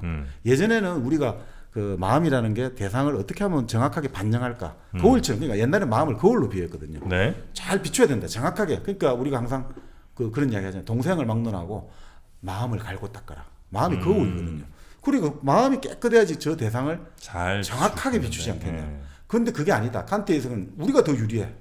이제는 그게 뭐 걔가 진짜 어떻게 이게 중요한 게 아니라 우리가 제대로 우리 이성의 능력들이 잘 인식하느냐가 중요하지. 그런 게 중요 안 하다. 그러니까 우리 인식이 이거를 규정한다고 하니까 이게 뭡니까? 결국은 지능의 핵심이 결국 우리 안에 있단 말이죠. 그러니까 인공지능의 핵심이 바로 그거잖아요. 어떻게 구성할 것인가, 어떻게 각각의 능력을 결합할 것인가 하는데 지금 바로 이 칸트의 어떤 마음, 칸트의 마음은 일종의 정보 처리 기계거든요. 네. 우리 마음에 지금 좀 있으면 나중에 이야기 드리면 여러 가지 능력이 있어갖고 이 능력들이 요구할 때는 요 능력이 앞서 나오고 요구할 때는 이성이 나오고 요구할 때는 감성이 나오고 요구할 때는 지성이 나오고 막 서로 배율 비합이 달라요. 이럴 때는 지성 80%, 이럴 때는 이성 20%. 그렇게 해가지고 우리가 인식이 이루어진다고 생각하니까 네. 이제는 이 칸트의 이론이 바로 AI 이론에 많이 쓰여지고 있는 거죠. 네, 네, 네, 네. 그러니까 그게 이제 순수 이성 비판에서는 좀 가장 핵심이 아닌가 지금 현재. 200 몇십 년 넘어서 네. 칸트의 이론이 지금 AI에까지 적용이 되고 있고요. 또 불교에서는 유식 불교라고 그게 또 AI 이론에 적용되고 있거든요. 그게 뭐예요? 유식이라는 것은 뭐냐면 오로지 유자 있을 그러니까 알식자거든요. 네. 그러니까 이 세상에 있는 것은 실체가 있는 게 아니라 오로지 상징만 있다 이거죠. 네. 이 세상의 모든 것은 우리 인간의 마음이 만드는 표상이라는 거예요. 상징 덩어리라는 거예요. 그러니까 실체가 아니라는 거죠. 우리 정민이나 정영진 저 다 실체 없이 우리가 정민이라 불러주니까 정민이가 저렇게 있다는 거예요. 우리가 정프로라 불러주니까 있다 이거죠. 실체가 따로 있는 게 아니라는 거죠. 정미녀라 부르기 전엔 미녀가 아니었군요. 맞습니다. 불러줘요 좀. 그래서 이제 그 이론이 그러니까 모든 세상 만물을 마음이 구성해서 만들어냈다니까 이것도 인공지능 이론에 아주 잘 그래요. 그러니까 이게 결국 철학이 여전히 유용하다는 게 그 몇천 년 전께 결국은 또 한 번씩 쓸모가 있거든요. 네네네. 그러니까 그게 이제 순수 이등 비판에서는 이제 가장 보통 핵심으로 보고 있습니다. 자, 지금 저희가 칸트의 네. 3대 비판 소개를 좀 해드리고 있는데 워낙 이제 아마 어려운 내용들이 좀 많이 있는 것 같습니다. 정민이가 좀 어려웠죠? 근데 오늘은 욕심을 많이 내지 않고 네. 아주 개념적인 것만 네. 좀 알아가도 그래도 큰 이득이 있지 않나라는 생각이 들어요. 다만 이제 살짝 걱정되는 부분은 네. 뭐 칸트를 정말 연구하신 분도 아마 듣는 분들 중에 있으실 수 있을 거예요. 네. 그래서 내 연구랑은 좀 다른 것 같다라고 얘기하실 수도 있을 텐데 네. 오늘 저희가 전해드리는 칸트의 뭐 3대 비판은 일단은 뭐 전문가들은 아닌 그러니까 이 칸트의 네네. 책에 좀 관심 있는 분들 그리고 제가 지금 그 언급을 못 드렸습니다. 아유, 네. 참 실수를 했네요. 이게 지금 제가 지금 논의하고 있는 네. 책의 주 레퍼런스가 네. 아직 소개를 못했군요. 그 서울대학교 철학과의 김상한 교수님이 네. 왜 칸트인가라는 책을 펴셨거든요. 네. 요 책이 제가 뭐 여러 칸트에 대해서 뭐 백정현 교수님이다, 네. 또 뭐 여러 또 김진 한자균 교수님 뭐 이런 여러분들이 책을 많이 쓰셨는데 네. 제가 보니까 이 책이 그래도 이 삼비판서에 관해 가지고 나름 체계적으로 좀 설명을 네, 하고 네, 있는 네. 것 같아 갖고 이 책의 논의를 빌려 가지고 제가 네, 좀 네. 소개를 해드리고 있습니다. 네. 네. 그러니까 이건 칸트 같은 경우는 워낙 네, 이제 네. 방대하고 또 네. 여러분들이 연구하셨기 때문에 견해가 다르실 수 있을 그렇죠. 것 같긴 해요. 엄청나게 지금 그죠? 2018년에 그 네. 칸트 전문가 백종윤 교수님하고 한국 칸트 학회가 이 논쟁이 붙어가지고 난리가 났거든요. 지금 용어를 둘러싸고 서로 견해가 달라요. 이 용어를 칸트 철학을 한쪽은 선험 철학이라든지 한쪽은 초월 철학 해가지고 지금 엄청나게 네. 붙었어요. 그러니까 저희는 보통 철학 연구가나 전문가가 그렇죠, 아니신 그렇죠. 분들을 네. 대상으로 네. 네. 그분들께 이 소개를 좀 해드리는 것이고 그렇죠. 김상한 교수님의 책을 왜 칸트인가라는 책을 갖고 많이 좀 소개를 해드린다. 참고를 해서 네, 네, 네. 소개를 해드리는 거니까 그렇게 좀 이해를 네, 네. 해주시면 좋겠다는 생각을 끝으로 좀 해봅니다. 자, 그러면 일단 칸트, 임마누엘 칸트의 3대 비판 오늘 첫 번째 시간에는 먼저 이 개략적인 소개를 네. 좀 해드렸고요. 네. 순수이성 비판, 실천이성 비판, 판단력 비판 얼마까지 저희가 해드릴 수 있을지 모르겠습니다만 시간 허락하는 내에서 2부에 이어서 소개를 좀 해드리도록 하겠습니다. 여러분도 아마 조금은 다른 날보다 어려워하실 수도 있을 것 같다는 생각이 드는데 잠깐 다시 다녀오시고요. 이어지는 2부에서 임마누엘 칸트 계속해서 한번 파 보겠습니다.